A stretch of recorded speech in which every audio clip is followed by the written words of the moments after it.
I sassi continuano a cadere anche ad ore di distanza dall'enorme frana scesa alle prime ore del mattino. Sono gli automobilisti in transito lungo la A27 ad accorgersi di quanto sta succedendo ed avvisare per primi i vigili del fuoco. Dal versante nord-orientale del Monte Costa al confine tra i comuni di Farra dal Pago e Vittorio Veneto si alza una gigantesca nuvola di polvere. È un pezzo di montagna che viene giù, una frana con un fronte di 200 metri che scende per un'altezza di circa 400.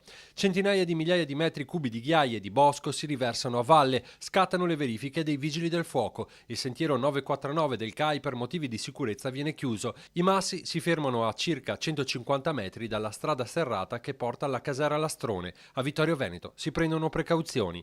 In via precauzionale abbiamo chiuso una strada in comune di Vittorio Veneto che si trova nelle vicinanze della frana, anche se non è stata interessata dal movimento franoso. Non c'è allo stato un pericolo, ma poiché la frana è tuttora attiva, si è deciso in via precauzionale di chiudere la strada. Sebbene si tratti di una frana di grandi dimensioni, non sono state intaccate case o infrastrutture. I pompieri hanno sorvolato in elicottero la zona, sicura la statale 57 dalle Magna. Stesso discorso per l'autostrada, le verifiche hanno stabilito che i piloni del viadotto non sono stati fortunatamente interessati. Non è una zona nuova a questo tipo di eventi, già qualche anno fa si era verificato uno smottamento, anche se di dimensioni molto minori.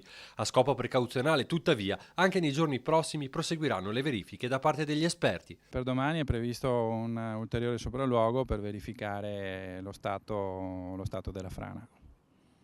Lo faremo assieme ai tecnici, ai geologi che oggi hanno già preso visione del movimento franoso.